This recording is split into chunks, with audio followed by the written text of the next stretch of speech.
BA द्वितीय वर्ष के प्रिय विद्यार्थियों, कल हमने आपको रीतिकालीन कवि बिहारी, जो कि रीति सिद्ध काव्य धारा के पुरोधा कवि हैं, उनके जीवन के बारे में बताया, उनके काव्य के बारे में आपको बताया। उनकी रचना बिहारी सतसई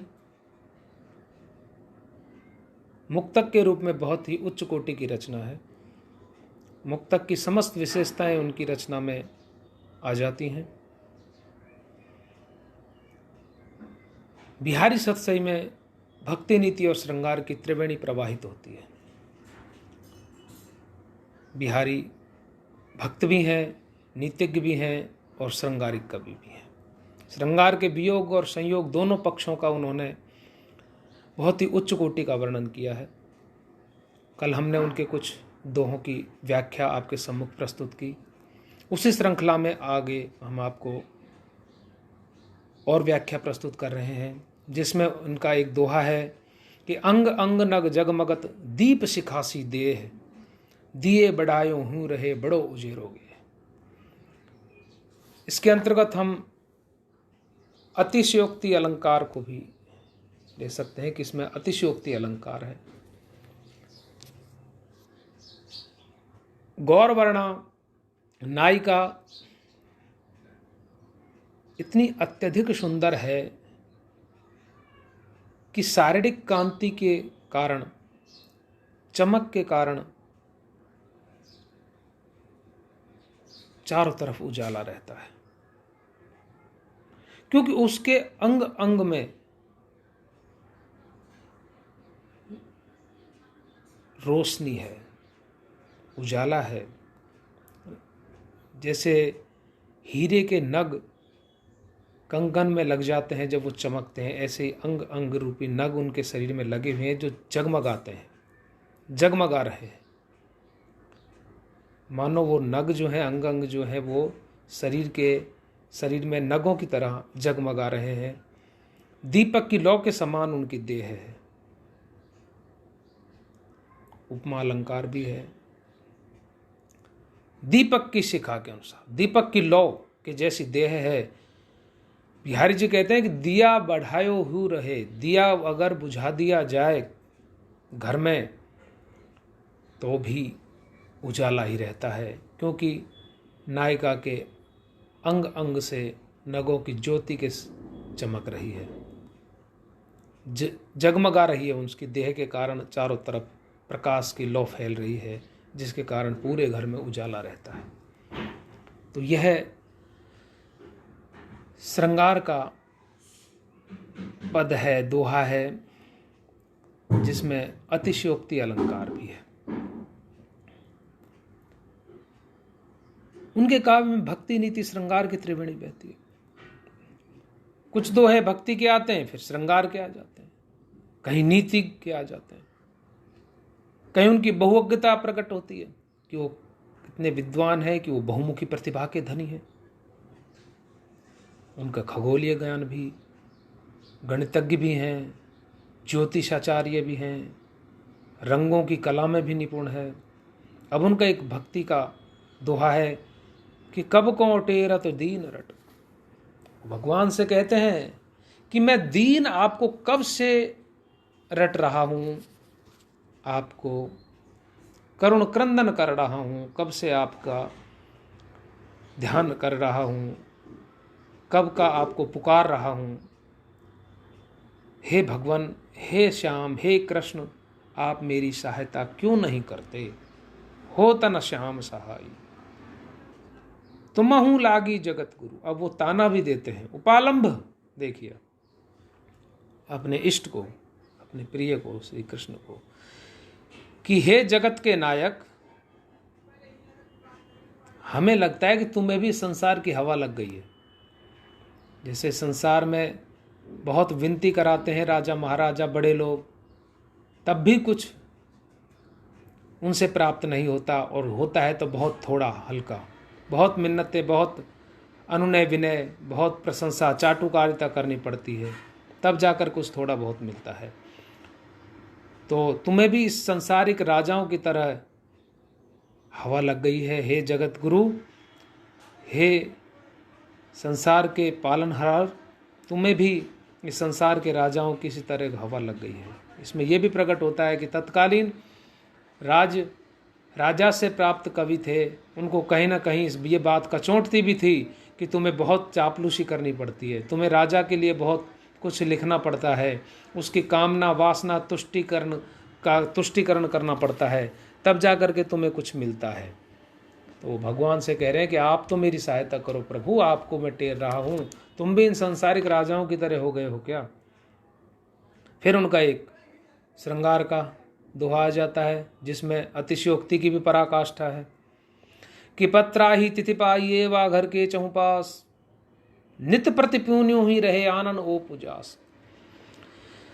कि वो जो गौरवर्णा नायिका है, उसके जो इर्द गिर्द रहने वाले अड़ोसी पड़ोसी हैं, जो उसके आसपास रहते हैं, वो तो पत्रा देखकर ही तिथि का अनुमान करते हैं कि आज कौन सी तिथि होगी, क्योंकि वहां तो पूर्णिमा ही रहती है, पूर्णिमा का चांद जो खिला रहता है हमेशा ही।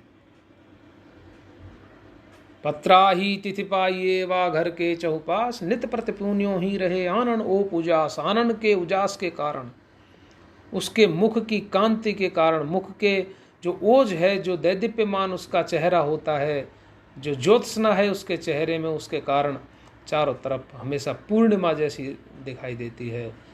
तो वहाँ अगर तिथि को देखना है तो पत्रा देखना पड़ेगा, तब पता चलेगा। ये देखिए आप, अतिशयोक्ति अलंकार है। या अनुरागी चित्त की गति समझे नहीं कोई, ज्यों ज्यों बूढ़े श्याम रंग त्यों त्यों उज्ज्वल हुए। फिर भक्ति की लहर आ गई है और चित्त का वर्णन है, थोड़ा विरोधाभास अलंकार भी है इसके अंदर कि या अनुरागी चित्त की गति समझे ना कोई। ये जो प्रेमी जो चित्त है, मेरा अंतःकरण है, जो प्रेम करता है श्री कृष्ण से, उसकी गति को कोई नहीं समझ पाता, क्योंकि इस पर जय जो श्री कृष्ण का श्याम का प्रभाव होता है। ज्यों ज्यों बूढ़े श्याम रंग त्यों त्यों उज्ज्वल है, त्यों त्यों यह खिलता जाता है, उज्जवल होता जाता है, निर्मल होता जाता है, पवित्र हो जाता है। विरोधाभास यह है कि श्याम रंग में जब डूबेगा तो श्याम ही होना चाहिए, लेकिन वहाँ उज्जवल होता है, क्योंकि वो श्याम रंग प्रेम का रंग है, श्री कृष्ण से प्रेम का रंग है। जब श्री कृष्ण से प्रेम का रंग चढ़ता है तो फिर मन मस्त और अंतःकरण तो उज्जवल और पवित्र हो जाता है।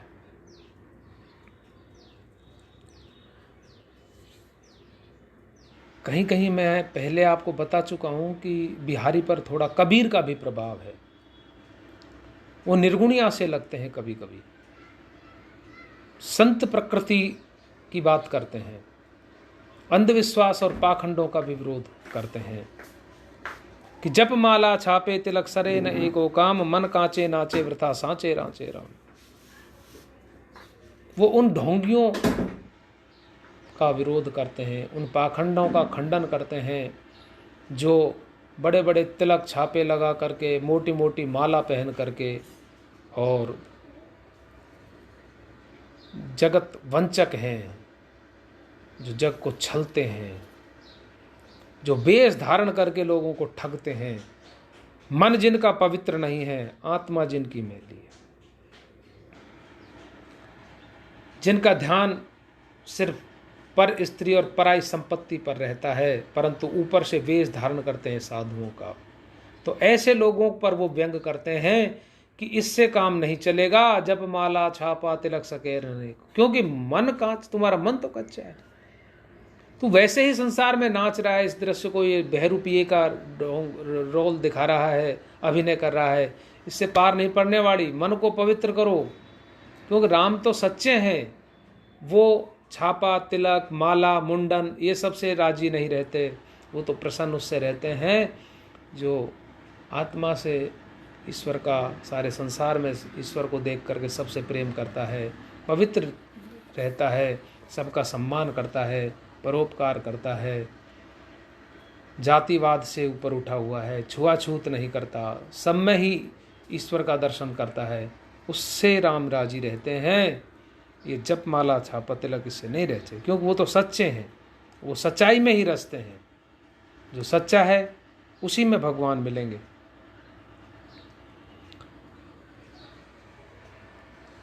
अब नीति की बात देखिए आप। मैं एक नीति का आपको दोहा पढ़ाता हूं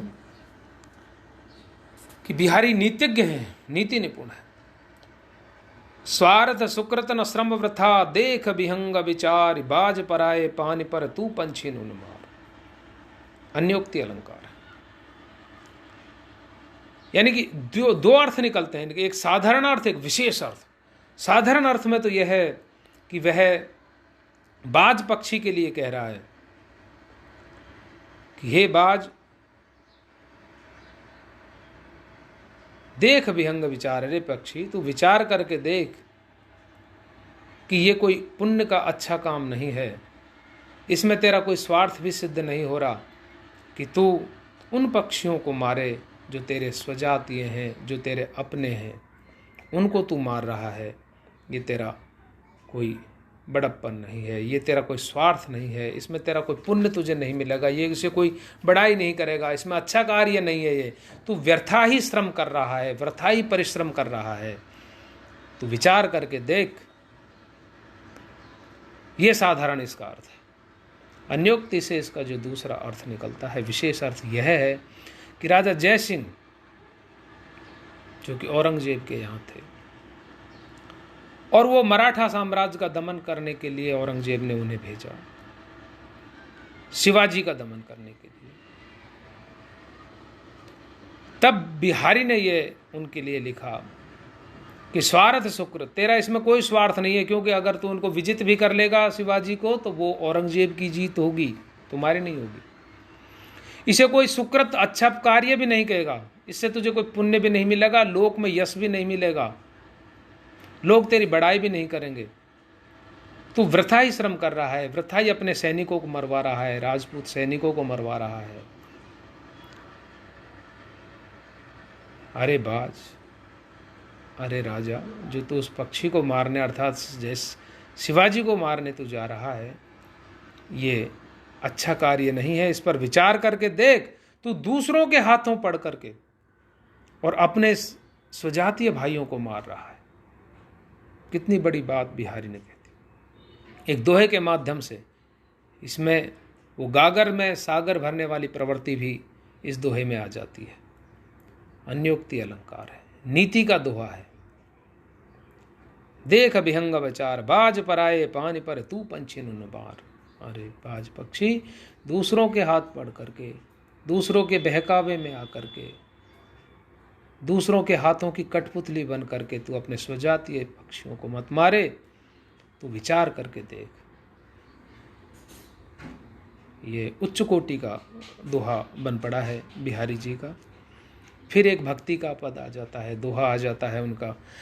किसी से मुकुट कटकाछनी, कर मुरली उर्माल, यही बानिक मोमन बसो तो सदा बिहारी लाल। बिहारी दास जी कहते हैं कि श्री कृष्ण, वो बाल कृष्ण जिसके सिर पर मुकुट है, कमर में जिसके कांचनी बंधी हुई है, करधनी है, हाथ में मुरली है, हृदय पर माला विराजमान है वैजंत, यह बालक मेरे मन में बसा हुआ है। बिहारी जी कहते हैं सदा ये बालक मेरे मन में बसा रहे, मेरे हृदय में स्थापित रहे।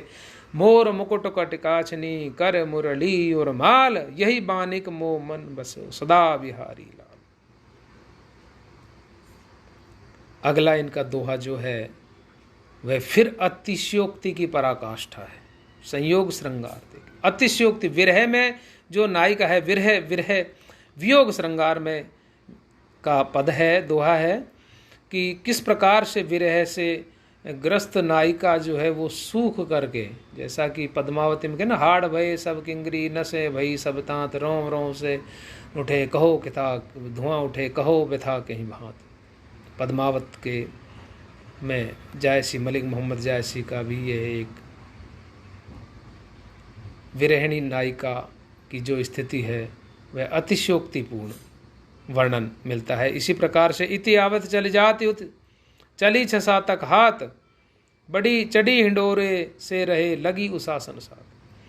कि नायिका इतनी दुबली पतली हो गई है विरह में, इतनी कमज़ोर हो गई है कि वो सांस के साथ सांस लेती है तो पीछे चली जाती है, छोड़ देते हैं, आगे चली जाती है, 6-7 हाथ आगे पीछे होती रहती है, समझे हिंडोले पर वो झूल रही हो, चली 6-7 तक हाथ आगे पीछे जाती है। क्यों? क्योंकि विरह के कारण वह बिल्कुल कमज़ोर हो गई है। ये अतिशयोक्ति अलंकार है।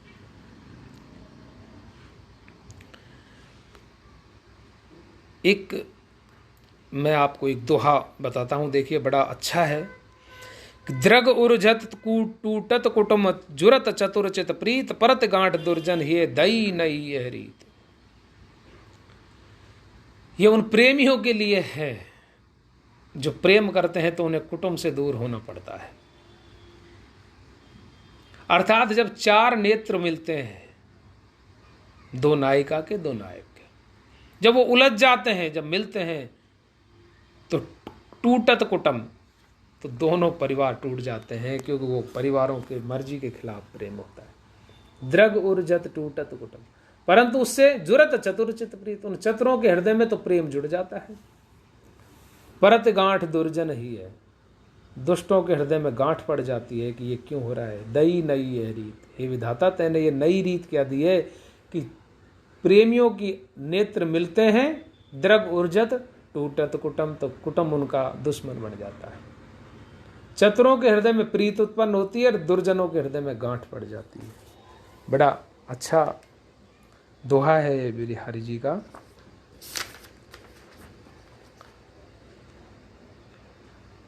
अब मैं आपको गोपियों का, वह बिहारी जी ने गोपियों का एक प्रेम दिखाया है श्री कृष्ण के प्रति, बालक कृष्ण के प्रति,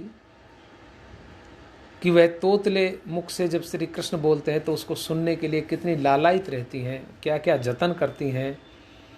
कि बतरस लालच लाल की मुरली धरी लुगाई। बतरस लालच, बातों का रस की जो लालची हैं, श्री कृष्ण की बातों के रस की जो लालची हैं, जो बात सुनना चाहती हैं उनके मुंह से, वो मुरली को छुपा देती हैं, ताकि मुरली के बहाने वो आएगा, पूछेगा कहाँ है मेरी मुरली, तो हम उससे नाना प्रकार की बातें करेंगी, वो नाना प्रकार की हमसे बातें करेंगे, तो वो बातों का रसास्वादन करेंगे। बतरस लालच लाल की मुरली धरी, सौह करे भोए न से, और सौह करती हैं कि नहीं हमारे पास नहीं, और भोए से हंस जाती हैं, फिर कहती हैं हाँ दे देंगे, आजा आजा ले जा, और फिर मना कर देती है। तो किस प्रकार से उन्हें तंग कर रही है।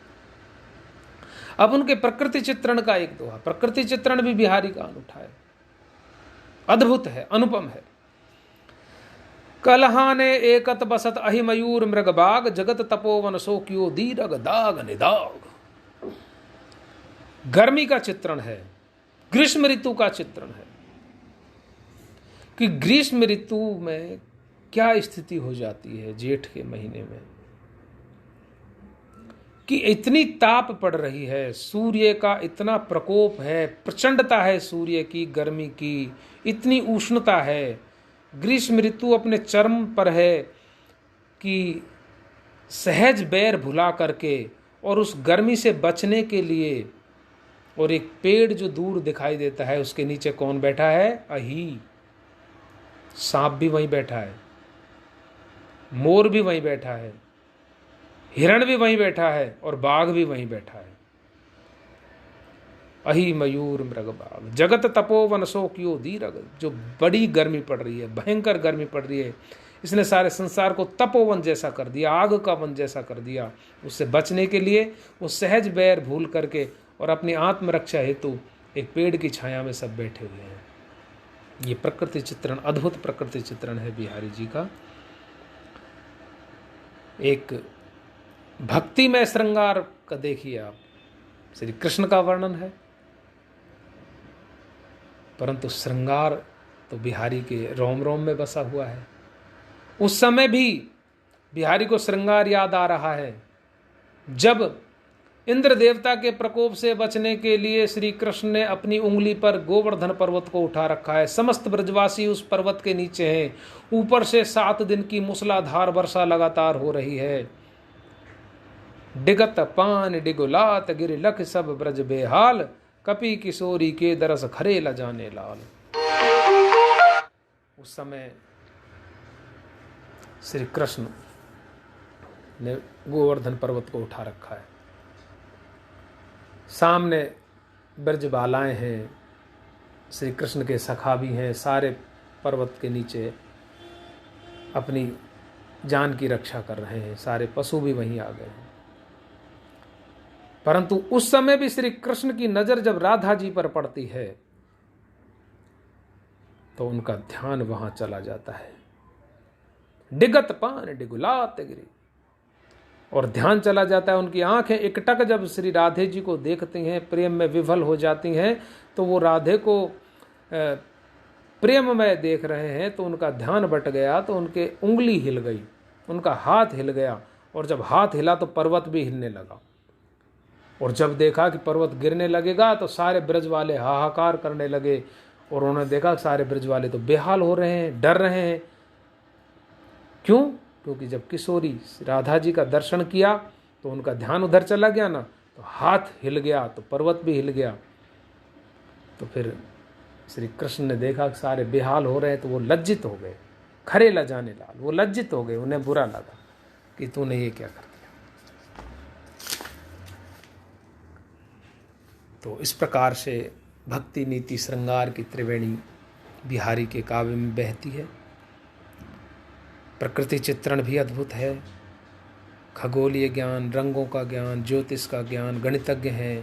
तो बिहारी बहुअज्ञ कवि हैं, और आपको हमने बिहारी समग्र पढ़ा दिया है। अब आगे हम आपको